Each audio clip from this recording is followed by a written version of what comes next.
আসসালামু আলাইকুম। শুভ সকাল। সবাইকে স্বাগত জানাচ্ছি আমার দেশ লিড নিউজে। সঙ্গে আছি তামান্না মিনহাজ। আমাদের আজকের লিড নিউজের শিরোনাম অনিশ্চয়তায় বিচার বিভাগের স্বাধীনতা। নিউজটি লিখেছেন সাইদুর রহমান রুমি। চলুন দর্শক জেনে নেওয়া যাক লিড নিউজের বিস্তারিত। স্বাধীন বিচার বিভাগ প্রতিষ্ঠার জন্য অন্তর্বর্তী সরকারের নেয়া নানা পদক্ষেপ এখন অনিশ্চয়তার দোলাচলে। বিচারপতি নিয়োগ অধ্যাদেশ, বিচার বিভাগের জন্য পৃথক সচিবালয় এবং অধস্তন আদালত নিয়ন্ত্রণ সংক্রান্ত বিধিবিধানের অধ্যাদেশগুলো বাতিলের উদ্যোগ ও সংশোধনের সরকারি পদক্ষেপ তারই ইঙ্গিত বহন করছে। এদিকে সরকারের এসব পদক্ষেপের কড়া প্রতিবাদ জানিয়েছে বিরোধী দল। সংশ্লিষ্টরা মনে করছেন এর মাধ্যমে এ সংক্রান্ত উচ্চ আদালতের রায় এবং সর্বশেষ অন্তর্বর্তী সরকারের সংস্কার কাঠামোগুলোর বাস্তবায়ন নিয়ে সংশয় সৃষ্টি হয়েছে। জুলাই গণ অভ্যুত্থান পরবর্তী ব্যাপক আলোচনার পর গত বছরের 20শে নভেম্বর অন্তর্বর্তী সরকার স্বাধীন বিচার বিভাগ প্রতিষ্ঠার অংশ হিসেবে সুপ্রিম কোর্ট সচিবালয় অধ্যাদেশ 2025-এর খসড়ার চূড়ান্ত অনুমোদন করে। বিচার বিভাগের প্রাতিষ্ঠানিক স্বতন্ত্রীকরণ নিশ্চিতে প্রধান বিচারপতির উদ্যোগে 2024 সালের 27 অক্টোবর সুপ্রিম কোর্ট থেকে পৃথক বিচার বিভাগীয় সচিবালয় গঠন সংক্রান্ত প্রস্তাবের অংশ হিসেবে এটি করা হয়। পরে গত বছরের 11 ডিসেম্বর থেকে সুপ্রিম কোর্ট সচিবালয় তার কার্যক্রম শুরু করে। পৃথক এ সচিবালয়ের জন্য একজন সচিব, 25 জন জুডিশিয়াল অফিসার এবং 19 জন স্টাফ ইতোমধ্যে নিয়োগ দেওয়া হয়েছে। অন্তর্বর্তী সরকারের সময় জারি করা অধ্যাদেশের আলোকে সুপ্রিম কোর্ট পৃথক সচিবালয় কার্যক্রম শুরু করলেও সদ্য সমাপ্ত নির্বাচনের পর থেকে এর কার্যক্রম অনেকটা স্থিতাবস্থা ও অনিশ্চয়তায় রয়েছে। স্বাধীন বিচার বিভাগ নিয়ে যে আশা তৈরি হয়েছিল তা মুখ থুবড়ে পড়েছে। বিশেষ করে বিচারপতি নিয়োগ অধ্যাদেশ এবং পৃথক সচিবালয় সংক্রান্ত বিধিবিধানগুলো নিয়ে সরকারের ভেতরে বাইরে অনীহায় নতুন বিতর্ক তৈরি করেছে।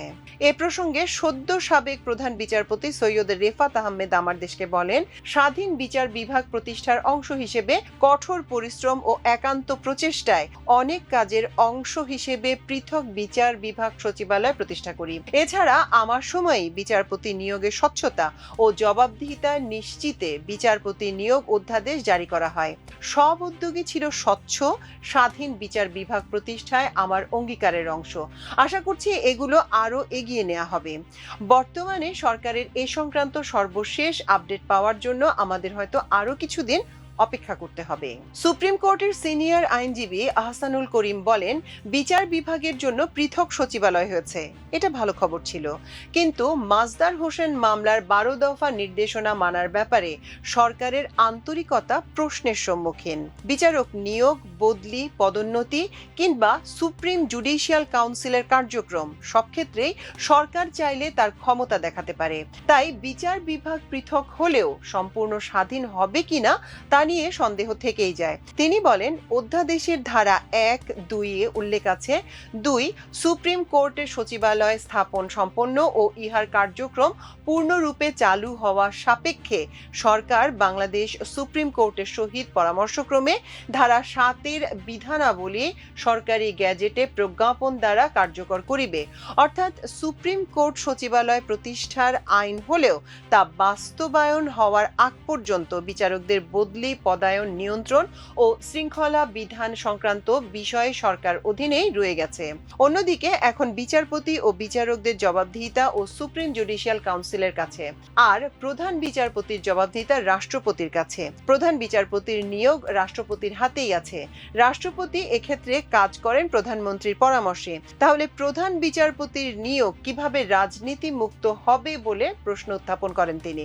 সুপ্রিম কোর্টের সিনিয়র আইনজীবী শিশির মনির বলেন, বিচারপতি নিয়োগ অধ্যাদেশ সহ সংশ্লিষ্ট অধ্যাদেশগুলো বাতিলের মাধ্যমে সরকার আবারও আগের অবস্থায় ফিরে যেতে চায়।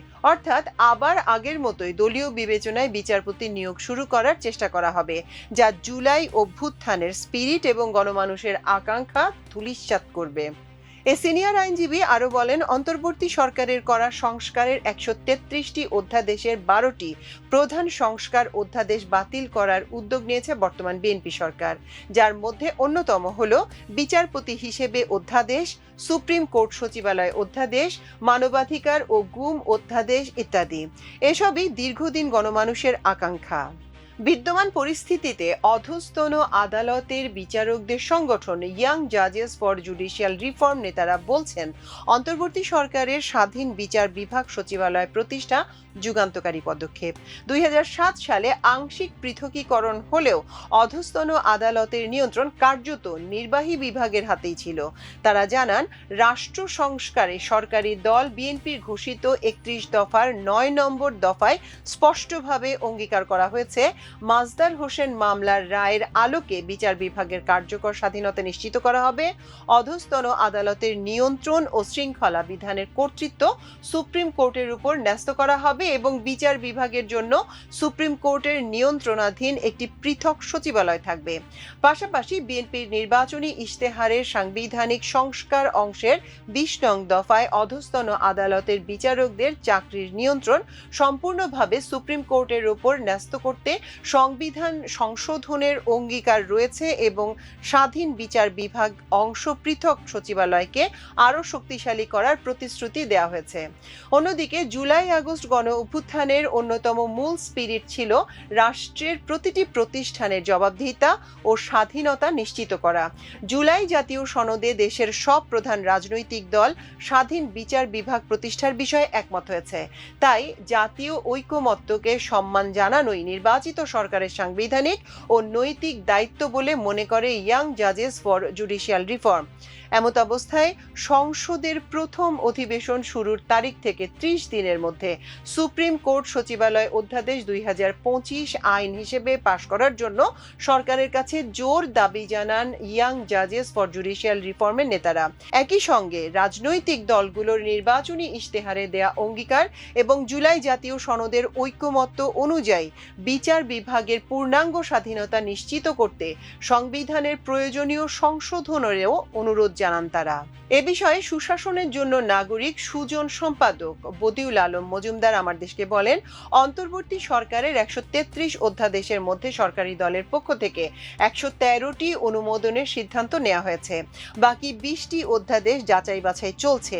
তারা প্রস্তাব করেছে এর মধ্যে কয়েকটি অধ্যাদেশ সংসদে আলোচনার মাধ্যমে সিদ্ধান্ত হবে, যেগুলোর মধ্যে অন্তর্ভুক্ত দুর্নীতি দমন কমিশন অধ্যাদেশ, জাতীয় মানবাধিকার কমিশন সংশোধন অধ্যাদেশ, পুলিশ কমিশন অধ্যাদেশ, গুম প্রতিরোধ ও প্রতিকার অধ্যাদেশ, বিচারক নিয়োগ অধ্যাদেশ ইত্যাদি। দুর্ভাগ্যবশত অন্তর্বর্তী সরকারের আমলে জারি করা জরুরি ও গুরুত্বপূর্ণ অধ্যাদেশগুলোই সংসদের অনুমোদনের উপর ছেড়ে দেওয়া হয়েছে বলে শোনা যাচ্ছে। এগুলোর মাধ্যমে গুরুত্বপূর্ণ সংস্কার অর্জিত হওয়ার সম্ভাবনা সৃষ্টি হয়েছে। আশা করি গুরুত্বপূর্ণ এসব অধ্যাদেশ নিয়ে অযথা বিতর্ক তৈরি না করে জনমতের প্রতি শ্রদ্ধা জানিয়ে এগুলো কার্যকর করা হবে। তিনি আরো বলেন, আমরা যখন ঐকমত্য কমিশনে ছিলাম, বিএনপির পক্ষ থেকে যারা সেখানে প্রতিনিধিত্ব করেছিলেন তারা যে বক্তব্য দিয়েছেন তারা কিন্তু গণভোটের রায় মানার কথা বলেছিলেন। আমরা আশা করি জনগণের রায় মেনে নিয়ে দরকার হলে সরকারি দল ও বিরোধী দল আলাপ আলোচনা করে জনগণের রায়কে সমুন্নত রাখবে। গণভোট যে 48টি বিষয় জনগণের কাছে উপস্থাপন করা হয়েছে, জনগণ হ্যাঁয়ের পক্ষে রায় দিয়েছে। সংশ্লিষ্ট সবাই এটা মেনে নিয়ে সংবিধান সংশোধন করবে বলে আশাবাদ ব্যক্ত করেন তিনি। দর্শক, আমাদের লিড নিউজের আয়োজন ছিল আজ এ পর্যন্তই। এতক্ষণ সঙ্গে থাকার জন্য অশেষ কৃতজ্ঞতা। আল্লাহ হাফিজ।